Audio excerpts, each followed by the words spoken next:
Congressman Jim Langevin, who got up early because he has to make his way over to the Capitol at some point. Good morning, Congressman. Good morning, Gene. How are you? I'm good. How far do you have to go today? Like 20 blocks? How far do you have to go to get there? Well, it's going to take a lot longer than usual. A lot of the streets are closed off, and there's obviously lots of crowds that are heading to the mall and to the Capitol area. So it's definitely going to take longer than usual, which should be generally maybe a 15-minute or 20-minute ride for me from where I live. It's going to take, I'm sure, at least an hour, probably longer. All right. You'll have a nice perch, though. Will you be right up on the platform? So as you're looking at the Capitol, we'll be on the upper part of the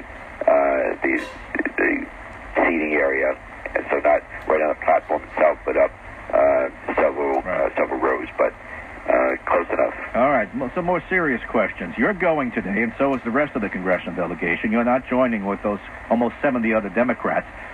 Congressman, do you consider Donald Trump to be a legitimate president? The election is over. The people have spoken, and the votes have been counted, and Donald Trump is going to be the next president of the United States. It's not the outcome that I wanted or had hoped for. I obviously wanted a different outcome, but it didn't work out that way. And at the end of the day, I have tremendous respect for the office of the presidency and the peaceful transition of power, which is one of the great hallmarks of our great democracy, the peaceful transition of power. And I felt it's important to honor the process and the office. All right, I'll take that as a yes, Congressman. You consider them to be a legitimate president, because that word illegitimate is loaded, so I'll put that down as a yes. You're going for unity's sake. You'll be there. Incidentally, I think most Rhode Islanders and most of your constituents would agree that you and the rest of the delegation are doing the right thing and going for the union and showing a show of support. Listen. Well, I also, though, wanted my presence here today. I want to remind President-elect Trump that he must now represent and work on behalf of all Americans, including women, people of color, people with disabilities, the LGBTQ community, and all those who did not vote for him. And he really needs to start behaving in a way that is appropriate and befitting the office that he now holds. And I really do hope that he's going to feel the full weight of the responsibility of the office. So, and I recognize that I represent people who voted for Donald Trump and people who did not. And I'm going to continue to do my best to be an advocate for all of my constituents, so that after tomorrow's inauguration, at today's inauguration, I should say, I hope that we turn a page and the president really starts feeling the weight of the responsibility and acting in a way that would make the country feel that it's more inclusive, his administration is more inclusive.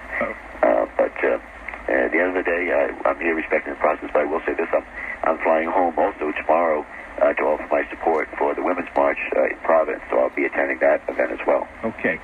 You have many, many differences with Donald Trump. We know that, but you might have some things in common with him. You talk about jobs, he talks about jobs. We all want to fix the infrastructure. He's pro-life, you're pro-life, although that's certainly not an activist issue moving forward, but nonetheless you have some things in common with this man. Where can you work together with him? What do you want to talk to him about? Well, as always, where we can find common ground, that's going to be the goal. And I'm going to make sure that if there's an opportunity to break through the logjam in Washington, that we can work together on issues that we will. And certainly we talk about growing the economy, creating jobs. You talk about infrastructure. Obviously, the devil's always in the details, but that's a good conversation starter, and that's an area that I hope he really does focus on, that, and that he reaches out across the aisle, that he brings in people from both the Democrat and Republican side, and that we work together to do what's right for the country. Are you a little worried that he might pick on Little Rhode Island and make an example out of us? He's not going to go after New York. That's his home.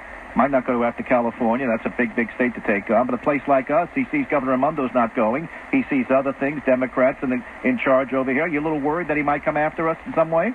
No, and that's my job down here, to make sure that he doesn't go after us, or that he doesn't forget Rhode Island, that we are one of the important states in this country, and we're going to make sure that our voice is heard loud and clear. And again, what we want to do is we want to find common ground where we can work together, but we're also going to have legitimate differences on things, and where I find that I disagree, I'm going to speak out vociferously and make sure that he knows we have a difference of opinion, and ultimately I have a no vote if I don't agree with initiatives that he's pushing through on behalf of my constituents. I'll be there to speak out or vote against things if he's not trying to find common ground. But it's my hope that we're turning a page, that we're moving forward, and that we'll have some accomplishments that we can all talk about. You know, we have to wait and see. You mentioned that a chunk of your constituents there in your district did vote for Donald Trump. What did you do? About 40% in Rhode Island. So I think you're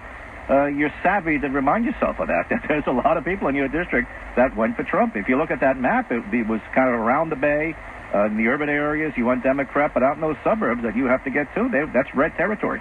Well, that's certainly true that there were a significant number, about 40% of the people of Rhode Island did vote for Donald Trump. Again, it wasn't my choice for president, but there are people in Rhode Island and across the country that did vote for him. But I also want to remind the president that there were that still he didn't win the majority vote, the popular vote, I should say. He won the Electoral College vote, but there's still a significant amount of the population that doesn't agree with his agenda or his vision or the things that he said or has done. I'm hoping that he will be mindful of that, and he feels the weight of responsibility of the office, and that we can move forward in a positive direction. All right, I know you need to move forward. You have to get over there. But thanks for joining me this morning, Congressman Jim Langevin. I appreciate your time. Thank you, Gene. Good to talk to you. You too.